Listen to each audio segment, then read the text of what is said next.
నమస్కారం. లక్ష్మీ పంచాంగం ఛానల్కు స్వాగతం. శ్రీమాత్రి నమః. అందరికీ శుభోదయం. ఈరోజు మనందరికీ అంతా మంచే జరగాలని కోరుకుంటూ ఈరోజు పంచాంగం, ఈరోజు శుభకార్యాలు చేసుకోవచ్చా, ఇంకా ఈరోజు దినఫలాలు మరియు ఈరోజు పండుగ ప్రత్యేకత తెలుసుకుందాం. జీవిత సత్యం. ఈ సృష్టిలో లోతైనది ఏది అంటే సహజంగా సముద్రం అంటారు. కానీ నేను వెంటనే జీవితం అంటాను. ఎందుకంటే సాగరంలో మునిగితే ప్రాణాలతో తీరం చేరే అవకాశం ఉంటుంది. కానీ సంసార సాగరంలో మునిగితే తేలడం ఉండదు. అందులోనే ప్రాణాలు వదిలేయాలి తప్పదు. ఈరోజు పంచాంగం చూద్దాం. శ్రీ క్రోధినామ సంవత్సరం, దక్షిణాయనం, వర్ష ఋతువు, భాద్రపద మాసం, కృష్ణపక్షం, 2024 సెప్టెంబర్ 22 ఆదివారం. సూర్యోదయం ఉదయం 6:08, సూర్యాస్తమయం సాయంత్రం 6:08, చంద్రోదయం రాత్రి 9:36, చంద్రాస్తమయం ఉదయం 11:18. తిథి పంచమి, మధ్యాహ్నం 3:49 వరకు. తదుపరి షష్ఠి. నక్షత్రం కృతిక, రాత్రి 11:05 వరకు. తదుపరి రోహిణి. కరణము కౌలవ, తెల్లవారుజామున 4:54 వరకు. తదుపరి తైతుల, మధ్యాహ్నం 3:49 వరకు. తదుపరి గరిజ, రాత్రి 2:45 వరకు. తదుపరి వనిజ. యోగము హర్షణము, ఉదయం 8:14 వరకు. తదుపరి వజ్రము. అశుభ సమయాలు: రాహుకాలం సాయంత్రం 4:38 నుండి 6:08 వరకు. యమగండం మధ్యాహ్నం 12:08 నుండి 1:38 వరకు. గుళిక కాలం మధ్యాహ్నం 3:08 నుండి 4:38 వరకు. దుర్ముహూర్తం సాయంత్రం 4:32 నుండి 5:20 వరకు. వర్జ్యం మధ్యాహ్నం 2:25 నుండి 3:58 వరకు. శుభ సమయాలు: బ్రహ్మముహూర్తం తెల్లవారుజామున 4:32 నుండి 5:20 వరకు. అమృత గడియలు రాత్రి 8:47 నుండి 10:17 వరకు. అభిజిత్ ముహూర్తం ఉదయం 11:44 నుండి 12:32 వరకు. సెప్టెంబర్ 22 ఆదివారం. ఈరోజు మంచిదినా? ఈరోజు శుభకార్యాలు చేసుకోవచ్చో తెలుసుకుందాం. ఈరోజు ఉన్న తిథి పంచమి, మధ్యాహ్నం 3:49 వరకు ఉంది. తదుపరి షష్ఠి.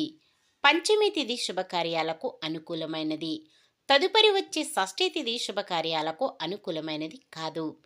రాత్రి 11:05 వరకు ఉండే కృతికా నక్షత్రం శుభకార్యాలకు అనుకూలమైనది కాదు. ఇంకా మహాలయ పక్షంలో ఎటువంటి శుభకార్యాలు చేయకూడదు. మొత్తానికి ఈ రోజంతా కూడా ఎటువంటి శుభకార్యాలకు అనుకూలంగా లేదు.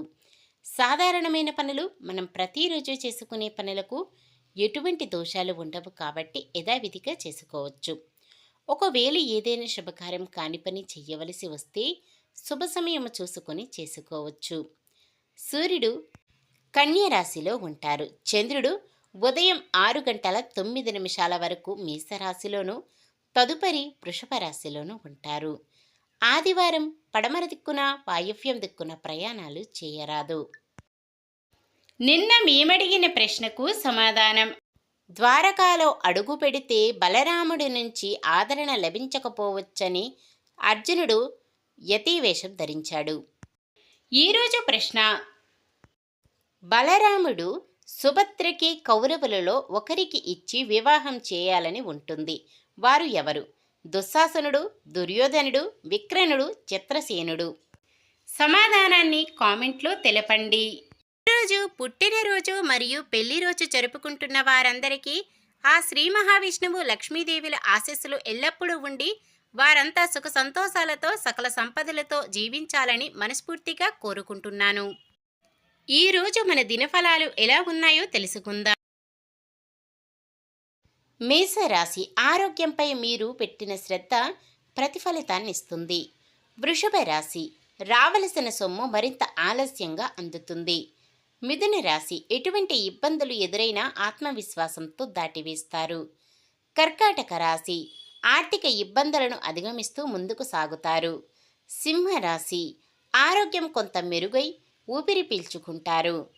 కన్య రాశి ఆరోగ్యం కొంత మెరుగ్గా ఉంటుంది. వైద్య సేవల నుంచి విముక్తి లభిస్తుంది. తులారాశి సోదరుడు సోదరీలతో మనస్పర్ధలను పరిష్కరించుకుంటారు. వృశ్చిక రాశి వృత్తులు వ్యాపారాలు మరింత అనుకూలిస్తాయి. ధనుస్సు రాశి ఆర్థికంగా ఇబ్బందులు లేకుండా గడిచిపోతుంది. మకర రాశి మహిళలకు బంధువుల ద్వారా లాభాలు కలుగుతాయి. కుంభరాశి శుభకార్యాలపై ఒక నిర్ణయానికి వస్తారు. మీనరాశి నిరుద్యోగుల ఆశలు నెరవేరుతాయి. రుణబాధలు తొలగుతాయి. ఇది ఈ రోజుటి పంచాంగం. మన గ్రహస్థితి ఎలా ఉన్నా ఆ భగవంతుని దీవెనలతో మనమంతా చల్లగా ఉండాలని మనస్ఫూర్తిగా కోరుకుంటున్నాను. మన బలానికి దైవ బలం తోడైతే అద్భుతాలు జరుగుతాయి. ప్రతిరోజు మర్చిపోకుండా దైవనామస్మరణం చేయండి. జై శ్రీరామ్. ఈ వీడియో నచ్చితే లైక్ చేయండి. మన వాళ్ళందరికీ ఉపయోగపడవచ్చు. షేర్ చేయండి. మన ఛానల్ని ఎవరైనా కొత్తగా చూస్తున్నట్లయితే సబ్స్క్రైబ్ చేసుకోండి. పక్కనే ఉన్న బెల్ ఐకాన్ని క్లిక్ చేసి ఆల్ అనే ఆప్షన్ని సెలెక్ట్ చేయండి. నమస్కారం. లోకా సమస్త సుఖినో భవంతు.